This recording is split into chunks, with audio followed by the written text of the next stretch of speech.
do me a favor. If you want to know all things property, send an email through to katleho@chifm.co.za. That's because Ntate Gavin will answer those property questions for you.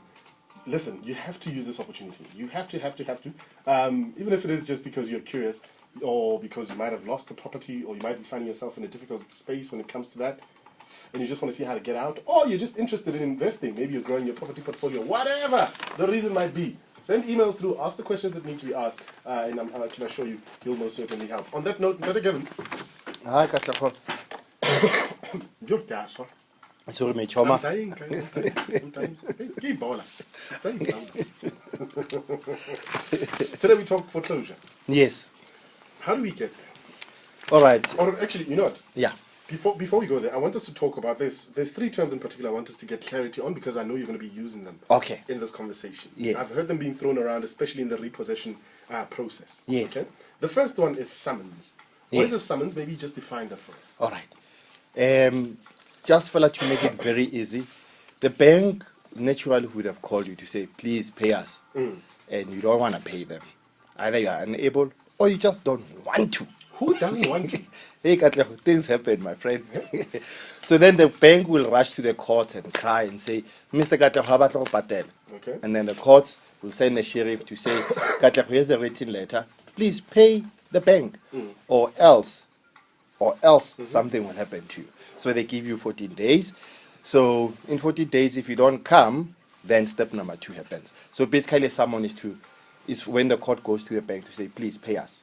Okay. Yes. Now, sometimes, and I'm digressing here, Yeah. because we're supposed to just be defining them, but I have to ask this question. If you've changed I suppose you can't change your address because... It's a good question. Okay. For example, what happens, the minute you enter into a credit with a bank to get a home loan, Yes, sir. they're going to ask you what you call a domicilia citante, meaning your physical address. Where do you want to get correspondence? Yes. Then you'll say number 10, Shoshanguve, whatever the case. Yeah. But you bought a property go Santin. You have not changed that address. So Yeah. the bank legally will have to send that summons to go number 10, Shoshanguve. Ah. Yeah, okay. so you must keep on informing the bank where you stay. The onus is on you to... Yes. You can't say, but I didn't get the letter. Aha, Mark. Let me try to get out of these things. Yes. Second term that I need clarity on, Yes. default judgment. Right. Now, the bank said to the court, you're not paying them, so they issued you a summons. They say, come in 10 days to defend your case. Yes. You don't appear. So the court will say to the bank, you know what? We grant you a default judgment because Walla, so go on. We're giving you a judgment, sell his house. So it's a judgment in my absentia. Yes, that's correct. Did you That's hear? correct. That's cool. That's correct. School fees is absentia. Right. Number 3. Yeah. Term I needed to understand better. Right. Sale in execution. Right, sale execution, foreclosure, bank repo. Basically, now the bank has said to the courts have said to the bank, Katleho is not coming, we grant you the right to go sell the house. So the courts will appoint a sheriff to say, sell this house. And then the sheriff will make a date. So the whole process, we call it the sales in execution. Aha. Yes. Okay, now you can take me through the process. All right. I feel like I'm equipped with the right terms. Let's go through the process. Beautiful. What needs to happen, or at least what do I need to avoid? Okay. When the bank phones you, you know that you have not paid. Yeah. The bank's going to call you. Katleho, repatele. And then you duck and dive in. Private calls. Yes. Okay? Then eventually, Katleho, repatele or make an arrangement. No, we call patela. The next thing you know, 6 months. Okay. If it house of patela. Okay. Oh, this is. And then, after more, then the bank says, Katleho, he's just not willing or is unable.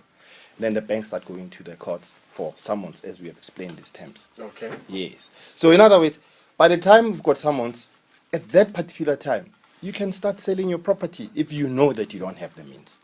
Ah, so you can actually still sell your property once you've received a summons. Exactly. Oh, okay. It's not too late. And then let's say then the summons have been issued. Yeah. Okay. As soon as you get a default judgment, you can still sell the property, Katleho. Or this is. Okay, I'm listening. Yes. I'm still with you. And then, because we didn't go to the court, so the bank was granted a default judgment. Okay. Okay. Now, then there's a sales and execution period. That whole thing will take probably about 6 months to a year. Okay. Even then, you can still sell your house, Katleho. So you have all this grace period to say, you know what, I'm not going to get the money, I'm not going to win the lotto. Or it says, I've never been going to church. All of a sudden, I want to pray and hoping that this thing will disappear. You understand? So sell the property and avoid the embarrassment of your judgment, because judgment takes about 30 years. Or to say, so you're not going to get credit. You're going to affect yourself. If you're married, you're going to affect your wife. You're going to affect your kids. Or to say, so you bought a property, things are not going well. Sell katlego, or try and rent it out. If the tenants are not paying you properly, sell the thing. Go back high. Or this is which is power.